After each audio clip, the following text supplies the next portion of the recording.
Shalom, everybody. It's Gabriel. Uh, what a day. I don't know how to even start this conversation, but I know I need to have it. I just got home from the funeral of an unbelievably special human being. As his own brother eulogized, to know him was to love him. He was Ari Fuld.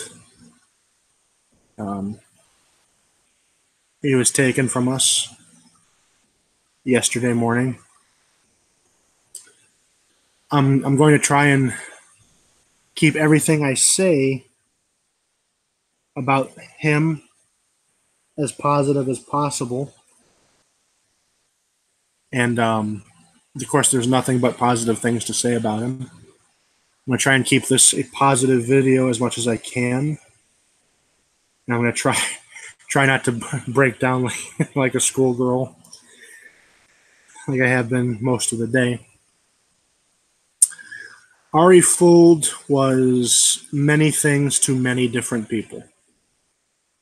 To me personally, he was a friend. I think to most people that met him, no matter how long they knew him, whether it was a few seconds or for years and years, he was a friend. He was one of those people. He's unbelievably kind, caring, humble. And he had an unbelievable passion and zeal for his people, for Judaism, for Yahadut, Yiddishkeit, for the land of Israel, for the state of Israel,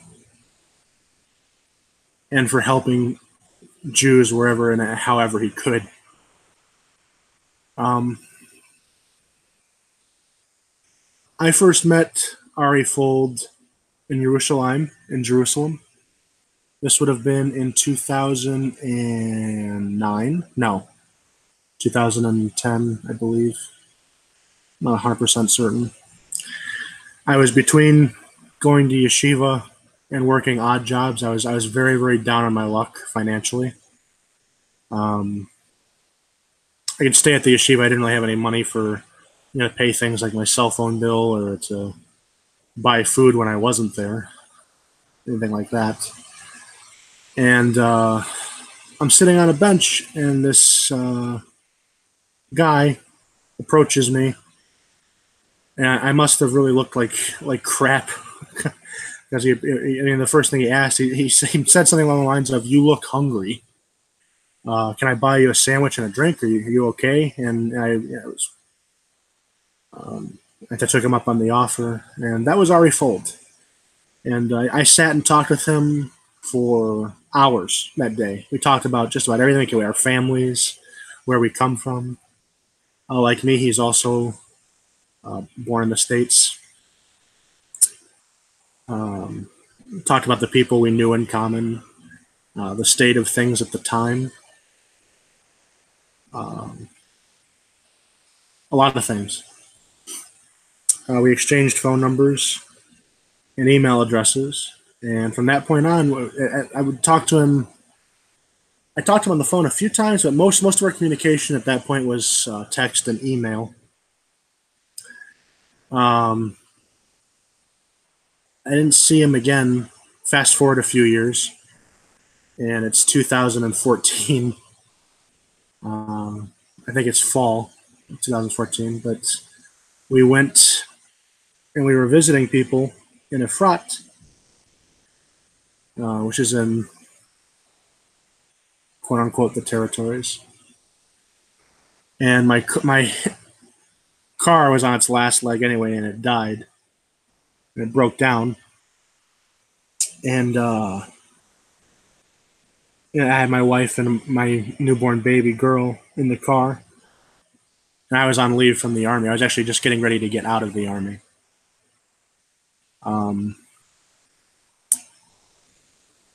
And I didn't have a cell phone signal. This car pulls up behind us, and who should get out from behind the wheel? Ari Fuld. It's been a few years since I saw him at that point.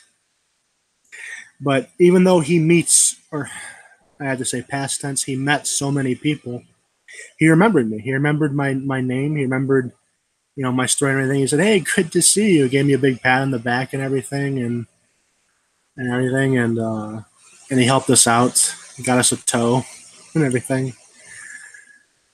Um, and of course, we continued to correspond by email. And occasionally, I would see him when I'd visit Jerusalem, especially it was a Thursday evening. You could very often find him at or near the Kotel.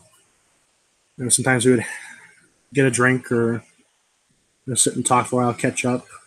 The last time I saw him in person would have been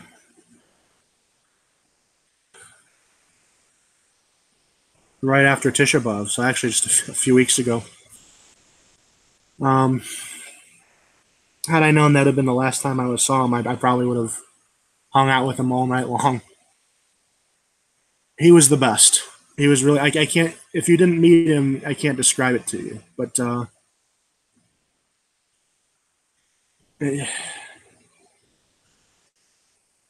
he was very, very kind.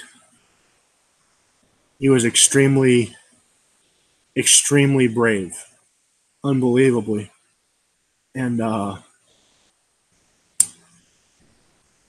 don't want to say anything about the person that took him from us, other than to say that he was a complete and total coward. He stood behind Ari for a minute, working up the quote unquote courage to attack him. And Ari, at that point, lived up to his name. For those of you who don't know, Ari in Hebrew means lion. He lived a lion, and he died a lion. As soon as the terrorists stabbed him, Ari whipped around, got in a tussle with him, and then even though he had been fatally stabbed in the back, he chased after the terrorist and managed to shoot him and wound him, neutralize him, so to speak, before he could hurt anybody else. So even while dying, Ari was protecting and saving others.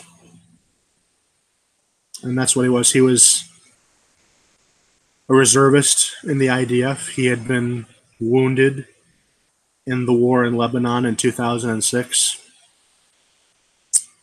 He was a very devoted husband and an amazing father. Bezrat Hashem, all fathers should be like he was to their children. For wonderful children that are now without a father. He was a teacher. He taught Judaic studies. Not only did he teach Judaic studies, he went all over Israel on his mobile phone making videos that were enjoyed by thousands of people around the world, if not millions, maybe. I mean, thousands of people in Israel for sure, and in the Jewish diaspora, no doubt, maybe possibly in hundreds of thousands. Around the world, I have no doubt that he probably reached millions with his often heartfelt messages, which could also at times be very humorous. This is not just a loss to one family. It's a loss. It's a loss to this country. It's a loss to the Jewish people, and to me, honestly, it's a loss to the world. If it sounds ironic, but if there were more men like Ari Fuld in the world, we wouldn't need an army. If all men were as good as him.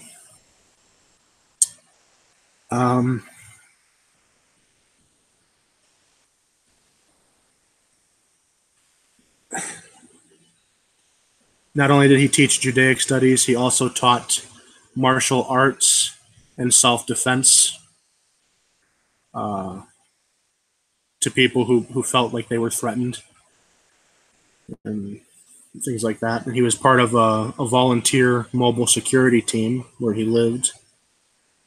So he dedicated 100% of himself to his community and to his family and to his country and to his people. And that's a rare thing these days. It's a very rare thing.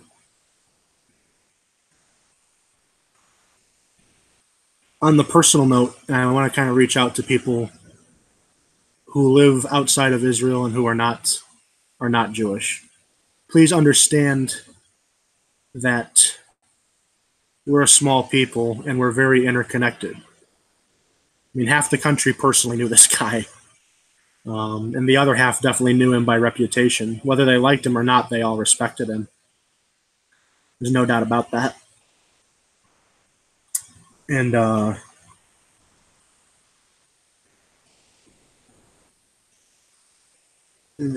have nothing else I can really say about that. On the personal note, this hits me particularly hard because of what a great guy he was. He was not the first friend I've lost to terrorism. There have been several others. They were all fantastic human beings. And what breaks my heart is I know he's not going to be the last friend I lose to terrorism. That's what really, he was the best of us, and he was also, a warrior scholar, and he was the archetype of what a Jewish man should be, which is a warrior scholar. And he deserved way better. All my friends did. And because of a number of factors, we know that this unfortunate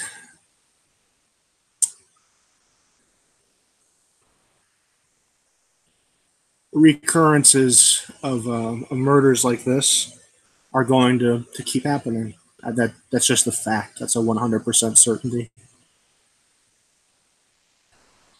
And it touches us very deeply when this happens to one of us because of how interconnected we are. It's not like America here. America is all about the individual, which is fine. Israel as a country feels like one giant family. It really does. It's a very unique country in that regard. And so there's a deep hole that's left where once a great man stood. And my friend, on a personal note, I want to ask anybody who listens to this. When I first found out yesterday that Ari had been murdered, I was filled with a seething rage.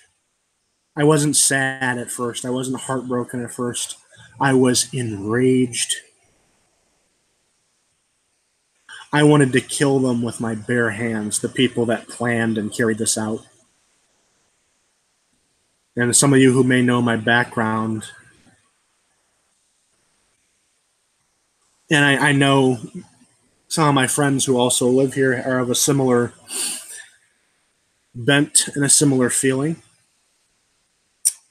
And there is a very, very deep desire to seek vigilante revenge against Arabs, Muslims, Palestinians. I want to implore and ask all of you who may hear this not to act on those impulses. Ari's father, Rabbi Yonah Fuld, had mentioned that he received messages of condolences from people in places like Saudi Arabia and Iraq. There were people in Saudi Arabia and Iraq that loved Ari, that loved watching his videos. And there were Arabs at his funeral, so paying their respects to him. And so, while I empathize and I understand the want to just pick up a socket wrench and beat someone to death with it, don't do it. There are better, more positive, more constructive ways to remember and to memorialize Ari Fuld. I would ask that you seek one of those instead. I have absolutely nothing else I can say about this.